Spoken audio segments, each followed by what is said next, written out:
आपको लेके आए हैं हिंदी मीडियम के अंदर डायोड की, संधि डायोड की एप्लीकेशंस, अनुप्रयोग। आइए पढ़ते हैं।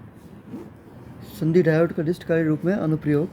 संधि डायोड का उपयोग अर्ध तरंग अरिष्टकारी के रूप में किया जाता है।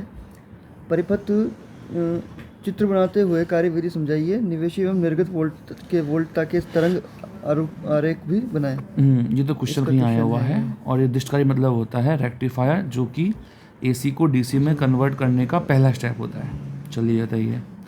ये देखिए प्राथमिक सर्किट दे रखा है एक, ठीक है, और साथ में आपको दे रखा है एक ट्रांसफार्मर, ये वोल्टेज चेंज करने के लिए है, राइट। और एक डायोड दे रखा है और साथ में दे रखा है एक आरएल, लोड रेजिस्टेंस, आउटपुट निकालने। चलिए पढ़िए इसकी कार्यविधि डायरेक्ट। ट्रांसफार्मर के प्राथमिक परिपथ में डीसी निवेश वोल्टेज लगाई गई है। एसी निवेश वोल्टेज लगाई गई है, इनपुट वोल्टेज।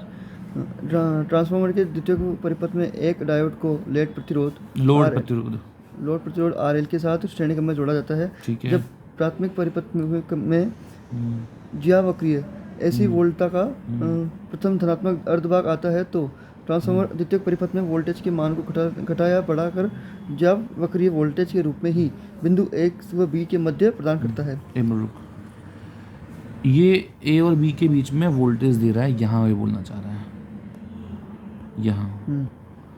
यहाँ से आप यहाँ तक आओगे तो वोल्टेज बढ़ के आ जाएगा, घट के जाएगा, वो आपके ऊपर डिपेंड करता है क्या करना है। इस प्रथम धनात्मक अर्धभाग के कारण डायोड अग्रवायसित अवस्था में आ जाता है।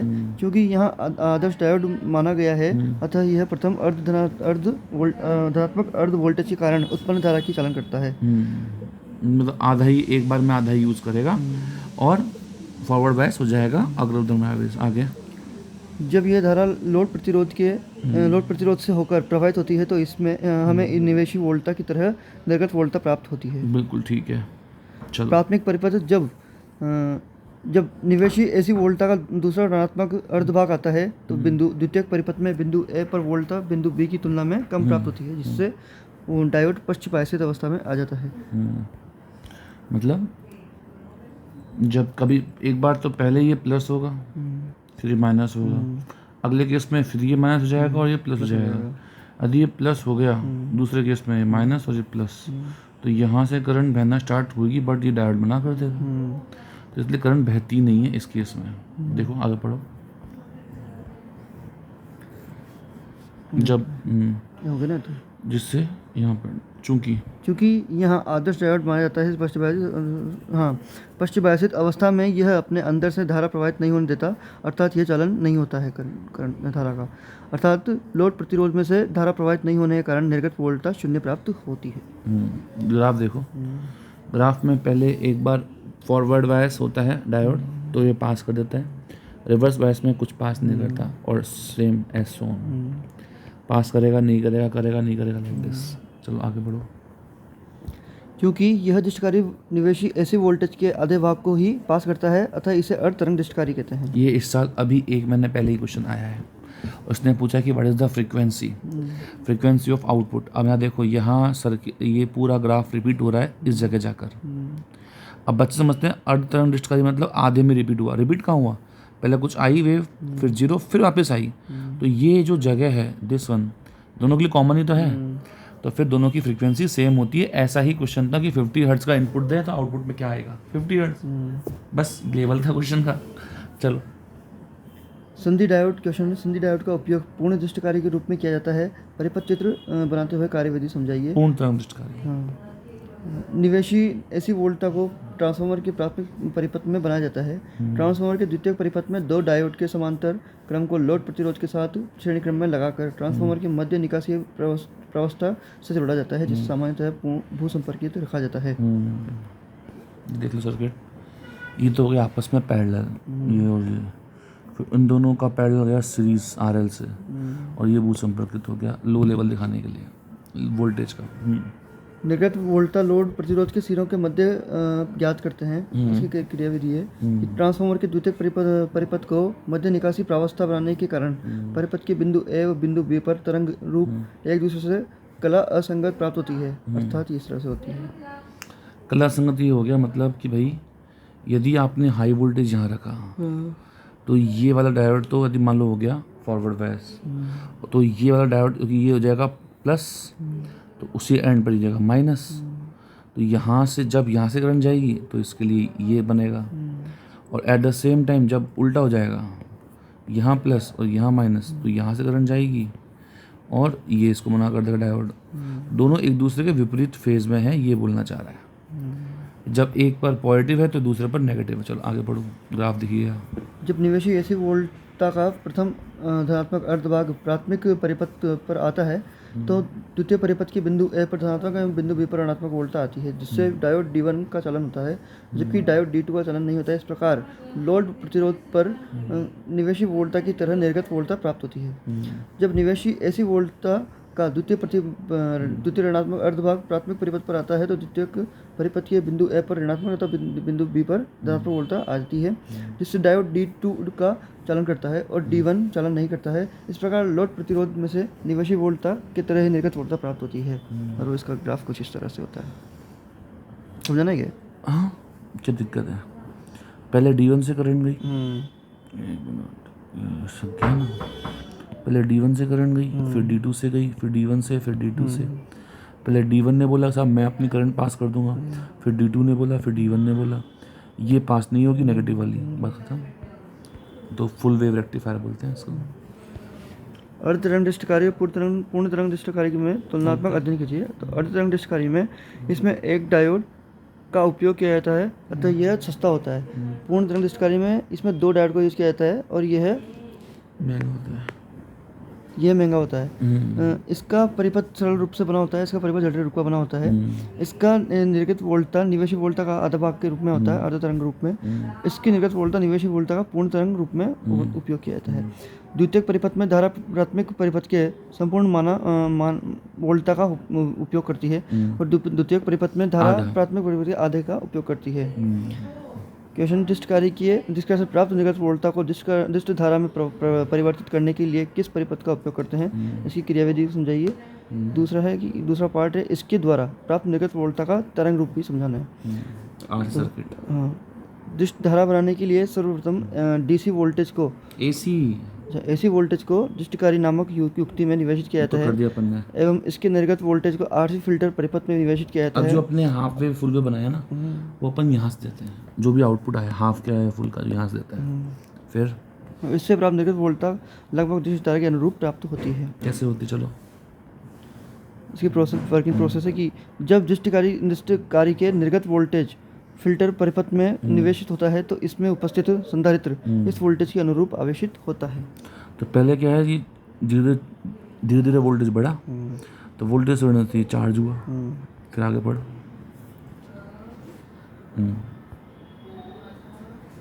ये बड़ा बढ़ना।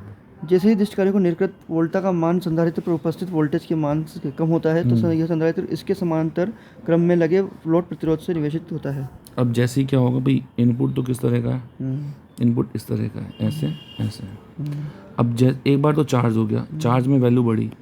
जब ये चार्ज मतलब ये वोल्टेज कम होता है, सॉरी पूरा तो इस तरह से ना वोल्टेज तो इनपुट तो जैसे ही ये कम होता है तो कैपेसिटर अपना चार्ज यहाँ से बाहर निकालता है। बाकी हाँ कैपेसिटर अपना यहाँ से बाहर निकालता है। तो RL एक तरह से कैपेसिटर पर डिपेंड हो जाता है। तो RL आउटपुट वही देगा जो कैपेसिटर पर चार्ज। अब कैपेसिटर पर चार्ज धीरे धीरे हम कम करने के लिए इसका R और C बढ़ा के रखते हैं। पढ़ा होगा आगे पढ़ा। फिल्टर से लगभग दृष्टिकार प्राप्त करने के लिए संधारित्र का निरावेशन प्रक्रिया बहुत धीमी की जाती है। इससे इसके लिए RL और C दोनों का मान अत्यधिक रखा जाता है। इसको बोलते हैं tau equals to RC, time constant.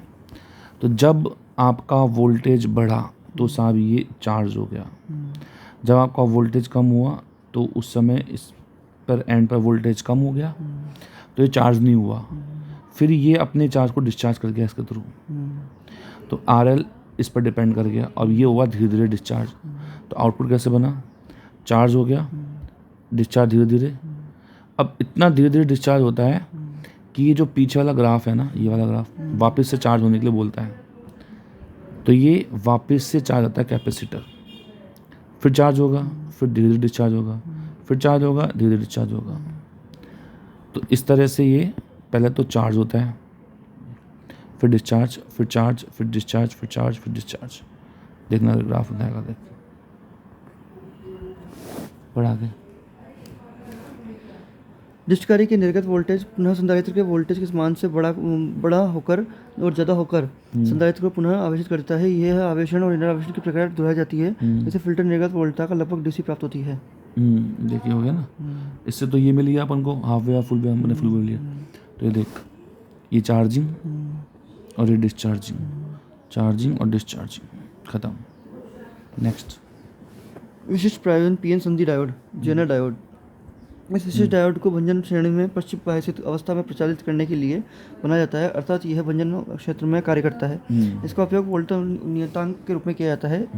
इसका प्रतीक वोल्टा नियतांक, वोल्टता नियंत्रक, वोल्टा नियंत्रक के रूप में किया जाता है। इसका प्रतीक चिन्ह ये है। ठीक है। जेनर डायोड का प्रतीकात्मक निरूपण है, जिसका जो फेजर डायग्राम जो इसमें फेजर डायग्राम नहीं बोलते उसको। हाँ, वो प्रतीक मतलब सिंबल क्या है। चलो, डायग्राम रिप्रेजेंटेशन जो होता है, रिप्रेजेंटेशन। इसमें डोपिंग अधिक की जाती है, जिससे हास्य क्षेत्र अत्यधिक पतला बनता है और एवं संधि पर उत्पन्न विद्युत क्षेत्र अत्यधिक मान का होता है। ठीक है। स्पेशल पॉइंट है इसमें कि हास्य क्षेत्र की लंबाई लगभग 1 माइक्रोमीटर से कम होती है, और दूसरा स्पेशल पॉइंट की संधि पर उत्पन्न विद्युत क्षेत्र का मान लगभग 50 लाख वोल्ट पर मीटर होता है। अच्छा, ये वोल्ट है, यहाँ पे वोल्ट पर मीटर होता है। जब जेनर डायोड पर पश्चिम बायस वोल्टा का मान इसकी भंजन वोल्टा के बराबर हो जाती है, तो परिपथ में विद्युत धारा बहुत अधिक हो जाती है। ये देखो साहब, ये है वर्किंग जेनर डायोड। जैसे ही पश्चिम बायस में आप ब्रेकडाउन आता है तो एकदम से वोल्टेज बढ़ जाता है। उससे पहले वोल्टेज माइनॉरिटी मतलब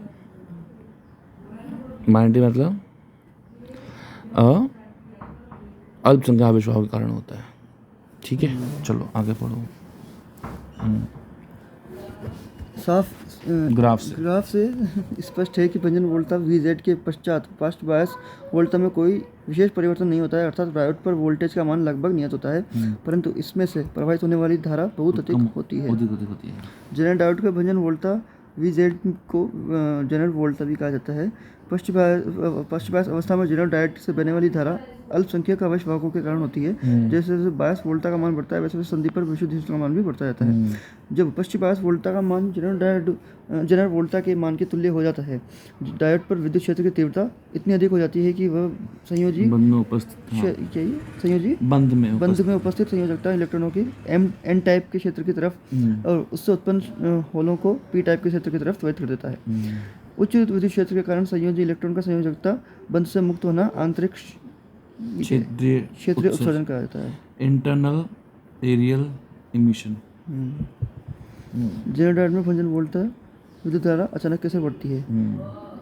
इस प्रकार आवेशकों की संख्या अचानक अत्यधिक बढ़ने के कारण धारा का मान भी अचानक बढ़ जाता है। क्षेत्रीय आयनन के लिए आवश्यक विद्युत क्षेत्र 10⁶ वोल्ट पर मीटर कोटि का होना चाहिए। जेनर डायोड का उपयोग वोल्टा नियंत्रक के रूप में किया जाता है। समझाइए। किसी भी दशकारी से प्राप्त निर्गत वोल्टा संपूर्ण रूप से डीसी वोल्टा नहीं होती, जबकि अनियंत्रित डीसी वोल्टा होती है।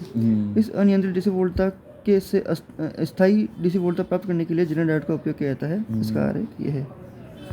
इसी के लिए इसमें सबसे इम्पोर्टेंट जो है ना, दो काम है। एक तो ये RS का बहुत तगड़ा काम है। जब ये ब्रेकडाउन वोल्टेज में शंट नहीं बोलते, शंट पैरेलल में होता है हमेशा। RS मतलब होता है सीरीज में लगना रेजिस्टेंस। तो उसमें क्या होता है, जब ये जल जाएगा ब्रेकडाउन में तो सारा वोल्टेज कहाँ जाएगा, तो ये अपना वोल्टेज ये खाता है और उस समय करंट जहाँ से जाएगी। अभी चेक कर लेते हैं क्या बोलना चाह रहा है, पढ़ो खाते विधि। इसकी वर्किंग प्रोसेस क्या है कि डिस्ट कार्य के फिल्टरित निर्गत वोल्टेज को श्रेणी क्रम में संयोजित प्रतिरोध RS होते हुए पश्चिम बायसित जेनर डायोड द्वारा संयोजित किया जाता है।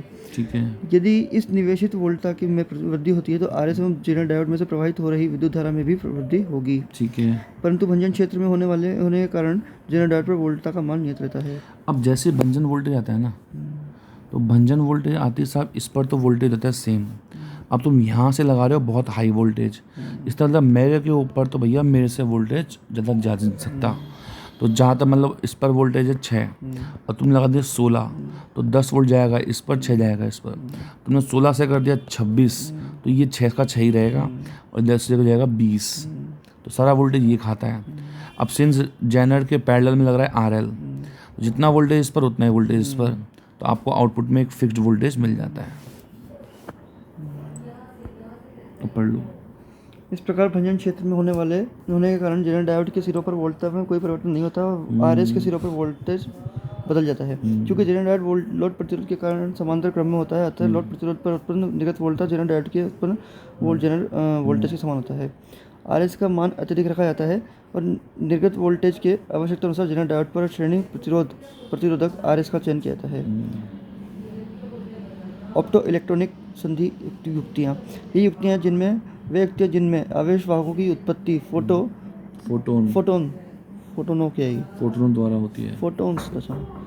द्वारा होती है या आवेश वाहकों द्वारा फोटोन की उत्पत्ति होती है, उसे ऑप्टो इलेक्ट्रॉनिक युक्तियाँ कहते हैं। इसके एग्जांपल्स है फोटोडायोड, LED और शॉर्ट सेल। फोटोडायोड एक विशेष पीएन संधि होता है जिसे पृष्ठभाग में लगाया जाता है। इसमें एक पारदर्शी खिड़की होती है ताकि प्रकाश की किरणें डायोड पर गिर सकें। फोटोडायोड पर गिर रहे प्रकाश के फोटोन की ऊर्जा h न्यू हो एवं अर्धचालक का ऊर्जा अंतराल Eg हो, तो फोटोन्स के अवशोषण के कारण इलेक्ट्रॉन होल की युग्म शर्तें इलेक्ट्रॉन होल की युग्म शर्तों पर उत्पन्न होंगे। हाँ, निम्न शर्तों पर उत्पन्न होंगे। इलेक्ट्रॉन होल युग्म निम्नलिखित शर्तों पर उत्पन्न होंगे। h nu is greater than equal to Eg, जहाँ h एक प्लैंक कांस्टेंट है और न्यू फोटोन की क्या है, फ्रीक्वेंसी है। अब ये कहता है बच्चे, इसमें जब क्वेश्चन आता है तो वो बोलता है कम से कम मिनिमम निकालो, तो इसमें क्या होता है h न्यू यदि मिनिमम डाल दोगे ना तो वो जाएगा Eg के बराबर तो होना ही चाहिए। अब मान लो कई बार क्या होता है कि न्यू की नहीं पूछता, लैम्डा पूछता है, तो होता है new HC upon lambda. Lambda the same होना चाहिए मिनिमम, तो कई बार Eg देकर HC कांस्टेंट है और लैम्डा मिनिमम पूछ लेता है, तो आपको H इंटू सी की वैल्यू आनी चाहिए। H इंटू सी की वैल्यू होती है 12,400 लगभग electron volt angstrom, electron volt nanometer. 12,400 है ना। एक एंगस्ट्रॉम में कितने नैनोमीटर होता है? कितने नैनोमीटर? हाँ बताओ। 10⁻³ 12,400 नैनोमीटर। एक एंगस्ट्रॉम में नहीं, एक एंगस्ट्रॉम में तो 10⁻⁻1 एक नैनोमीटर में कितने एंगस्ट्रॉम होता है? 10⁻⁻1 10। हाँ, -1 10⁻10 10⁻9। हम सोच के बताएं। सही है, एंगस्ट्रॉम -10 होता है। इसमें क्या है यार? एंगस्ट्रॉम बड़ा होता है या फिर छोटा होता है? नैनोमीटर छोटा बड़ा होता है क्योंकि मास में जा रहा है ना, छोटा बड़ा होगा, बड़ा छोटा होगा। तो ध्यान रखो इसके अंदर क्या गड़बड़ है, ध्यान रखना हमेशा। कहाँ है इसमें? देखो 12,400 बोल दो तो ये आ जाएगा। 400 नहीं बोलोगे फिर उस केस में 0 बोलोगे। 1 नैनोमीटर में होते हैं 10 एंगस्ट्रॉम, तब 12,400 जाएगा। तो 1240 याद कर लो। 1243 होता है वैसे, 1240 इलेक्ट्रॉन वोल्ट नैनोमीटर। ठीक है, यदि ये याद होगा तो अब इसमें क्या होता है जब लैम्डा पूछता है, बच्चा लोग लिख लेना इस फॉर्मूले को। लैम्डा मिनिमम आएगा 1240 electron volt nanometer upon Eg। अब आपको Eg दे देगा, सॉल्व कर लेना तुरंत। जनरली Eg देता है इलेक्ट्रॉन वोल्ट में, तो क्या यूनिट कट जाती है। ठीक है, चलो आगे बढ़ो। आपतित प्रकाश के फोटोनों को हासी क्षेत्र से आसपास गिराया जाता है, जिससे उत्पन्न इलेक्ट्रॉन होल युग्म में से इलेक्ट्रॉन को एन टाइप क्षेत्र में की तरफ, जबकि होलों को पी टाइप की तरफ आवेशित धकेल दिया जाता है। यदि हासी क्षेत्र से दूर फोटोन आपतित होते हैं तो इलेक्ट्रॉन होल युग्म तो बनते हैं, परंतु विद्युत क्षेत्र के अभाव के कारण वो पुनः संयोजित हो जाते हैं।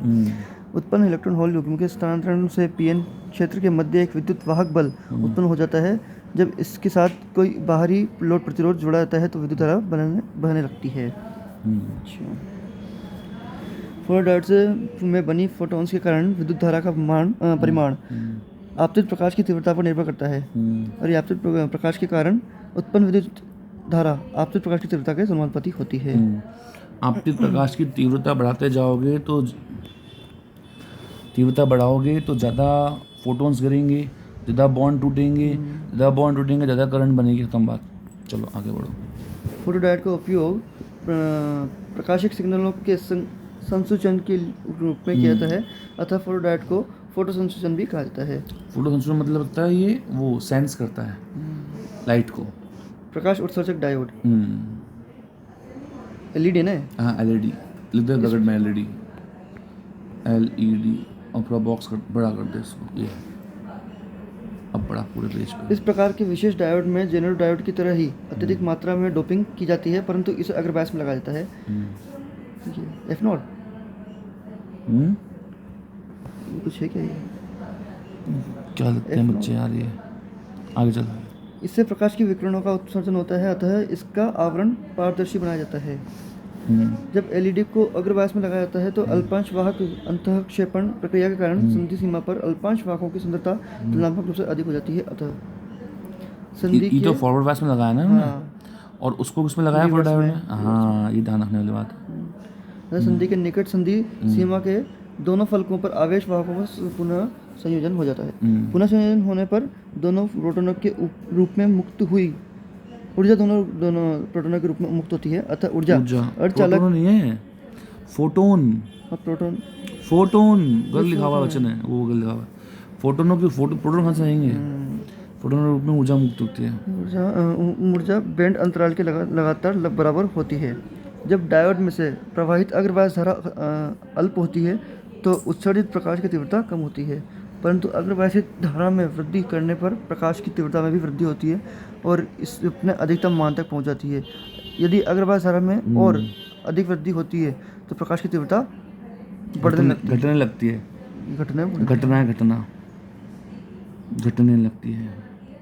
घटने लगती है। तो होता क्या है इसमें, जो सबसे खास बात है ना वो ये है कि एलईडी में हाई डोपिंग तो की जाती है, ठीक है। इसमें डायग्राम बनाया नहीं, शायद अगले पेज बनाया होगा। मैं इसको डायग्राम समझाता हूँ कि ये इस तरह से डोपिंग की जाती है। पी टाइप से होल्स इधर पहुँच जाते हैं, देखना भाई, पोल्स इधर पहुँच जाते हैं। एन टाइप से इलेक्ट्रॉन यहाँ पहुँच जाते हैं और फिर वो यहाँ एन टाइप के अंदर होल्स किससे मिल जाते हैं? इलेक्ट्रॉन से। और ये इलेक्ट्रॉन्स मिल जाते हैं इधर पी टाइप में होल्स से, और इस रिकॉम्बिनेशन से एनर्जी फ्लो होती है। इसने लिखा भी है, बहुत अच्छी बात लिखी है। पढ़ इस लाइन को वापस पढ़ दे एक बार और अंडरलाइन करते हुए। जब एलईडी को सबसे इम्पोर्टेंट लाइन यही है। जब एलईडी को अग्रबायस अवस्था में लगाया जाता है तो अल्पांश वाहक अंतःक्षेपण प्रक्रिया के कारण संधि सीमा पर अल्पांश वाहकों की सांद्रता तुलनात्मक रूप से अधिक हो जाती है। अतः संधि के निकट संधि सीमा के दोनों फलकों पर आवेश वाहकों का पुनर्संयोजन हो जाता है। दोनों आवेश का पुनर्संयोजन हो जाता है। ये हो गया है ना? हाँ आगे पूछो। एलईडी का वोल्टेज धारा के मध्य अभिलाक्षणिक वक्र साधारण डायोड के समान ही होता है, परंतु इनकी देहली वोल्टता अधिक रखी जाती है। एलईडी का पश्चिम बायस में भंजन वोल्टता बहुत कम, लगभग 5 वोल्ट होती है, उच्च मात्रा का डोपिंग करने के कारण।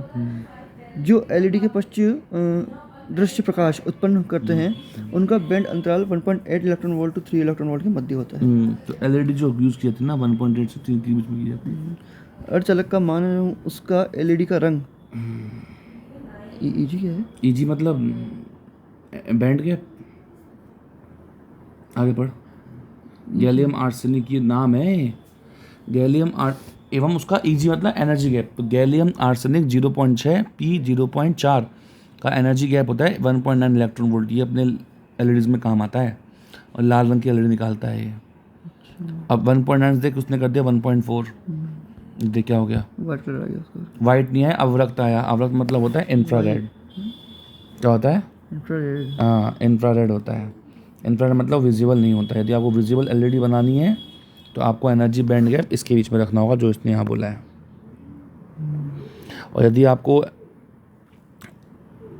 इनविजिबल बनानी है, जैसे 1.8 से कम हुआ 1.4, तो अवरक्त में आ गए ना आप, ये बोलना चाह रहा है वो। चलो एलईडी के उपयोग सुदूर नियंत्रण। अच्छा मुझे बताओ, एक क्वेश्चन मुझे दिमाग में आ रहा है एक तो एलईडी बनाते हैं 1.8 से, एक बनाते हैं 3 इलेक्ट्रॉन वोल्ट से। बताओ किससे लाल बनेगी? ऑब्वियस से लाल बनेगी, रेड। तो 3 इलेक्ट्रॉन वोल्ट के आसपास यदि कोई एनर्जी बैंड के वाला एलईडी यूज़ करें तो उससे कौन सी कलर मरेगी? वेवग्योर याद है? तो इसकी रेड की सबसे ज़्यादा वेवलेंथ, सबसे कम वेवलेंथ वायलेट की। अभी अपने लैम्डा मिनिमम का फॉर्मूला बनाया, क्या था वो? HC/EG। तो यदि आपको लैम्डा मिनिमम चाहिए तो energy gap high, lambda minimum की वैल्यू यदि आप हाई रखते हो, लैम्डा की वैल्यू हाई रखते हो तो EG कम नहीं हो गया? मतलब सबसे कम जो EG होगा वो आपको रेड देगा, सबसे ज़्यादा EG वो आपको वायलेट देगा। एलईडी के यूजेस: सुदूर नियंत्रण, चौर घंटी संयंत्र, प्रकाशिक संचार, एलईडी की ताप दीप्त लैंपों से तुलना। अच्छा, अपेक्षाकृत कम शक्ति वे। ताप दीप्त मतलब वही अपन जो इनकंडेंसेशन लैंप यूज करते हैं, बल्ब पुराने वाले, फिलामेंट वाले। तो एलईडी फायदा क्या है? सबको मालूम है एनर्जी बचाती है। आगे बढ़ो और भी चीजें। निम्न प्रचालन वोल्टता, शीघ्र क्रिया अर्थात गर्म होने से। निम्न प्रचालन मतलब कम वोल्टेज पे काम कर जाता है। शीघ्र चलन तुरंत काम करता है। पहले तो ट्यूबलाइट झबझबल चलती है ना, तो वो काम। तो आगे बढ़ो। उत्सर्जित प्रकाश की बैंड चौड़ाई 100 एंगस्ट्रॉम से 500 एंगस्ट्रॉम अर्थात वर्णित प्रकाश का उत्सर्जन। मतलब एक सिंगल वेवलेंथ उत्पन्न करता है। यह जो वो बल्ब यूज करते हैं ना, वो सारी की सारी लाइट्स का कॉम्बिनेशन होता है वाइट। आप चाहो तो इससे सिंगल कलर भी निकाल सकते हो, प्योर। मतलब पहले तो याद है ये 0 वाट के जो बल्ब आते थे उसके ऊपर कोटिंग होती थी एक कलर की, प्लास्टिक की कोटिंग लगा देते थे, तो निकलती तो वो वाइट लाइट थी, लेकिन बाहर में क्या दिखती थी? ब्लू। अब जो है वो प्योर ब्लू निकालता है। ब्लू है तो ब्लू निकालेगी एलईडी। तो इसकी वेवलेंथ कितनी कम है? अधिक आयु, सुदृढ़ और तीव्र ऑन ऑफ होने की क्षमता। ये सारी यूजेस हैं इसके। सोलर सेल पढ़ो। सौर सेल यह एक विशेष पीएन संधि होती है जो सौर विकिरणों को अपने और आपतित होने पर विद्युत वाहक बल उत्पन्न करती है। यह सौर फोटोडायोड के सिद्धांत पर कार्य करती है, परंतु इसके में बाहर से बायसिंग नहीं होती है। इसमें इस पीएन डायोड का संधि क्षेत्र अधिक रखा जाता है ताकि ज़्यादा विकिरणों के आपतन से अधिक शक्ति प्राप्त हो सके। सर्वप्रथम इसका निर्माण के लिए पी टाइप की सिलिका पट्टी पर बहुत पतली एन टाइप की सिलिका पट्टी का मिश्रण प्रक्रिया द्वारा ही बना ली जाती है। भाई रिवर्स बायस में काम करना है ना। रिवर्स बायस में मोबिलिटी ज़्यादा किसकी होती है? इलेक्ट्रॉन्स की। रिवर्स बायस में बनता है माइनॉरिटीज से, और मोबिलिटी ज़्यादा होती है इलेक्ट्रॉन की, तो इलेक्ट्रॉन ज़्यादा कहाँ मिलेंगे? माइनॉरिटीज पी टाइप में। तो पी टाइप में की विड्थ ज़्यादा रखते हैं, एंड की कम रखते हैं। आगे बढ़ो। एन सिलिका की तरह एन सिलिका की परत पी सिलिका की परत की तुलना में 1000 गुना छोटी हो सकती है। पी टाइप के सिलिका के दूसरे फलक पर धातु का लेपन या धातु का पश्च स्पर्श किया जाता है, और एन टाइप के सिलिका सतह के शीर्ष पर धातु फिंगर इलेक्ट्रोड लगाए जाते हैं जो धातु के डायोड के अग्र संपर्क की तरह कार्य करता है। फिंगर क्यों लगाए जाते हैं भाई? कुछ तो एनर्जी गिरे। इस पूरे में मेटल लगा दोगे तो फिर कैसे कहाँ गिरेगी एनर्जी? इस धातु फिंगर इलेक्ट्रोड का क्षेत्र बहुत कम होता है, 15 वोल्ट से भी कम। 15 वोल्ट नहीं है, 15% ही है, 15% से कम, ताकि सेल पर प्रकाश ज़्यादा से ज़्यादा गिर सके। और ये है फिंगर्स इलेक्ट्रोड। आगे बढ़ो। सौर सेल में विद्युत वाहक बल निम्न 3 प्रक्रियाओं के दौरान संभव हो पाता है। पहला है जनन। जब संधि क्षेत्र के निकट प्रकाश गिरता है तो पर्याप्त ऊर्जा होने के कारण इलेक्ट्रॉन होल युग्म उत्पन्न होते हैं। दूसरा है पृथक्कन। हास्य क्षेत्र में विद्युत क्षेत्र होने के कारण इलेक्ट्रॉनों और होलों का अलग अलग कर जाता है, जिससे इलेक्ट्रॉन एन फलक की परत पर जबकि पी होल पी फलक की परत पर आ जाते हैं। संग्रह। एन फलक पर पहुंचने वाले इलेक्ट्रॉन को अग्र संपर्क द्वारा जबकि पी फलक पर पहुंचने वाले होलों को पश्चिम संपर्क द्वारा संग्रहित किया जाता है। अतः पी फलक धनात्मक और एन फलक ऋणात्मक हो जाता है, अर्थात दोनों फलकों के मध्य फोटो वोल्टेज उत्पन्न हो जाता है। यदि इस डायोड के सिरों से लोड प्रतिरोध लोड जोड़ दिया जाता है तो इसे प्रवाहित धारा को प्रकाश धारा कहा जाता है। उसमें फोटो इलेक्ट्रॉन में बायसिंग होती है, बायसिंग नहीं होती। आगे सौर सेल के IV अभिलक्षणिक वक्र को चौथे और चतुर्थांश में खींचा जाता है क्योंकि यह डायोड विद्युत धारा लेने के बजाय बाहर निकालता है। अर्धचालक का मान और उसके एनर्जी केप्स। सिलिकॉन का 1.1 इलेक्ट्रॉन वोल्ट, गैलियम आर्सेनिक का 1.43 इलेक्ट्रॉन वोल्ट, एनसीईआरटी की 1.45 है। और ये सिलिकॉन गैलियम आर्सेनिक याद है बस ये हमें। हाँ कि ये जो है